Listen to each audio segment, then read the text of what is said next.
This is the voice of disruption.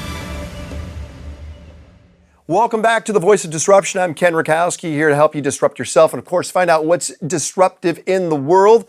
Joining me in the studio is Christine Perakis. Now, I want to make sure people understand, you're a captain. A licensed 100-ton boat captain. A captain? Yeah. When you say 100-ton, we're talking about about a 100-foot yacht. What's that mean? A 100-foot yacht is about a ton per foot. Okay, I don't know any of these terms, but to become a captain, what does it take to become a captain? 720 days at sea that are qualifying hours on a vessel, a huge bunch of hoops in terms of training. I have preliminary firefighting skills. I have rescue skills, things that I have to prove, demonstrate, and get certified in. It's pretty extensive. Yeah. Right? And try to make it hard. They make it hard, but because it's not just your life, it's everybody else that's around you. You have to make sure you're safe, you're prepared, and you could predict. And it's not a democracy. I'm in charge, so I go down with the ship if I make the wrong choice. I hear that all the time, right? Go down with the ship. But I want to go back to this word predict, meaning you look into the future to realize what is going to happen, so at least you either avoid it or you're prepared for it. That's the only choice. Right? Yeah. Okay, I don't want to dive into what recently has happened to you because it's pretty amazing. I want to pick up something that's laying on our table right now, and this is actually your book, The Entrepreneurial's Essential Roadmap. Yes. Okay? And this is a book that you recently have come out with. You were inspired to write this. Why? I wanted to give people a small business growth primer that consolidated 25 years of helping clients and my own businesses grow. Okay. On the very back of your book, what are the first couple of words? What's it say? Weathering the storm. Weathering the storm is what I want to touch upon because it's been a very interesting year when it comes to incredible storms. Yep. And in most cases, you had one of the best close-up views of two recent storms, right? Inside the storm. Yep. So the reason I want you to be here today, it's not just about your book, which congratulations, that's great. Thanks. It's you survived something that most could never even walk away from, and that is 2 Category 5 hurricanes, and you were in the center of them. Yes. Right? So where were you? I was on the island of Tortola, right above Roadtown, and Roadtown, based on the tracking, was directly under the eye of the storm, so we had a direct pass. And when we say a Category 5, generally a Category 5 goes to what wind speed? 185. You experienced what? 200 to 225. They have military clocking at 285 in certain gusts. 285? That's why Richard Branson called it a Category 7, because... But it doesn't go any higher than 5. Nope. That's why we have to stick with what we have. So you went through not 1, but 2. The second one wasn't as intense because it didn't hit you directly, right? Correct. We were lucky enough to have it make a 60-mile left turn, and it slammed into Puerto Rico, unfortunately, but at only 150 miles per hour winds. So still. Imagine what they had. Yes, still. Right. And it wasn't the winds that we got. So we were lucky on 2 fronts. So generally on Voice of Disruption, I like to talk about disruptiveness when it comes to technology, the world. But theoretically, you were disrupted. You went through something that was traumatic, right? Yep. And you and I recently were spending some time together, and I asked, have you recovered? And you said, not yet. I'm still working on it. Yeah, you're still working on it. Because it wasn't what you thought. It was beyond my imagination. It's not like different. It was beyond what anybody could imagine. Okay. You can't imagine it. So let's try as fast as we can to go through some of this some of this process. First, you were hanging out with some people that have actually gone through hurricanes. Lots of them. Right? And only hours before the first one hit, which one? Irma. Irma. Yeah.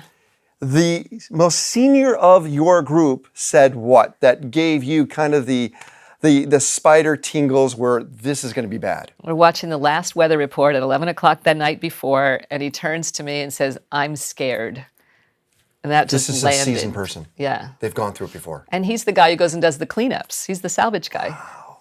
Yeah. So if you look back now at your first hurricane, your serious Category 5, what did you do right? A lot of things, actually. I was prepared like I was going offshore. So I had water supply. I filled up my bathtub with water. Baby wipes for the inevitability that I wouldn't be able to shower for days and days. No, I had cash ready because we were going to become a cash-based society really fast. Because there's no credit telecoms, cards, right? no telecoms of any kind. Right.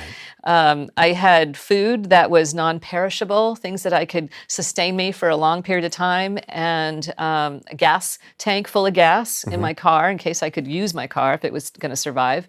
I did the best I could to secure the things that if everything was blown out, I would have my computer or my passport, my phone, that I'd eventually be able to get off to safety. If you could have modified or tweaked something and add to that list, what would you have done a little differently? More cash. More cash. More supply of gas. So it wasn't you did anything wrong, you just didn't have enough of. Yeah, I didn't feel like there was anything I was lacking. So, it was uncomfortable for sure, but I didn't feel like I was missing anything. I didn't run out of anything. You showed me something that to me was pretty insane, was the sound of the wind. Right. But the sound wasn't what really affected you, it was the pressure. Physically, the pressure is like being put into, the pressure drops so low, it squeezes you, and it's like in a airplane cabin and you just clear your ears and it's gone, Right. or when you're down underwater, you can't get out from underneath it. So You're it's in gone it. on for hours, yeah. Christine Perakis is joining us. Her book is called The Entrepreneur's Essential Roadmap. You could go pick that up over at Amazon.com. We're talking about the first Category 5 hurricane that she has survived. The first. There was some massive cleanup that took place, but I think it was almost 2 weeks later is when the second hurricane hit. Well, to be fair, 3 days after Irma passed us, 3 days. we were waiting on Jose. Jose was coming on Saturday. Irma was there on Wednesday. On Thursday morning or afternoon, as I'm standing on the top of my hill, they're going around telling everybody to hunker down. Jose is coming. And we had no telecoms to know what the track of Jose was.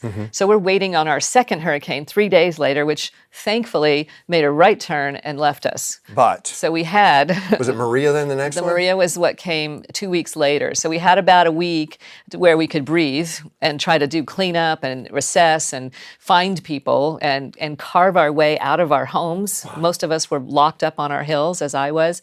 And then a week of announcement and preparation for Maria, which we were expecting to be the same. Certain, I would say, drama factors took place that most people don't know about, and that is the looting, and also on the island was a prison. Whoever thinks the prison's going to go too, like every other building. 140 prisoners were freed up by the devastation that hit the prison. So they're running around the island, looting is taking place. You're not really sure of just surviving the storm, let alone these people that are crazy. Right. Right? You came back. You survived. Yep. Actually, you came back in a very interesting way. I know you're going to be doing tours around the world regarding you coming back to the United States. Actually, you met a gentleman. It was very romantic. It was kind of almost a Hollywood ending, right? But as you sit there, one, you don't want to go through another hurricane again, do you? No, but he invites me to come with him. He's been through 12, and he promises we'll have a great time if we do it together. But that is one thing you did learn. The first time, you needed to be with somebody and you weren't. I had no idea, what I could have been thinking not to hunker with people. I just didn't know. You didn't. And I would never do that again. Second time you were with people. Definitely. Okay. Lots of other people were with people. Like we all clung together for that second one because we'd all survived. All right. Now tell me, we have a hat here with a hashtag. What does this mean? BVI Strong represents the resilience and strength of the people. And I sat with my landlord who's been generations on the island, has been through many hurricanes, with tears in his eyes, looking out over our devastated hill and the whole island, and said, we will rebuild. We have to rebuild. And that moved me so much. And that's the quality of the people, the nature of the people that have been like that since I first stepped foot ashore. And so I want to support and honor them in that way. So it's a hashtag BVI Strong is the hashtag. And that's where you go to support what happened over there. You in a good place now? Getting there? I'm getting there. Yeah, getting there? I'm still making choices. Like, I want more water stores in my boat, and I want to make sure that I have extra. And I'm not quite ready to let go of that pack of cigarettes that somehow made me survive. I'm not a smoker, by the way. You needed it, right? Hell yes. I did not. There. So those kinds of things that I'm just still clinging to that I know I'll let go of. Christine, people want to hunt you down. Where do they go? ChristinePerakis.com. That's it. And again, the book goes over at Amazon.com. It's one of the top-selling books that are out there. How to survive 2 Category 5 hurricanes and sit here with a smile to talk about, the life lessons that you learned. And I think a lot of that could apply to business too. Absolutely. Preparation and I would say prediction. So from a captain to everybody else out there, you want to find out more, go to our website, check out our book. I'm Ken Rakowski. Thanks a lot for hanging out with us. You're listening and being part of Voice of Disruption. We'll be back. Thanks, Ken.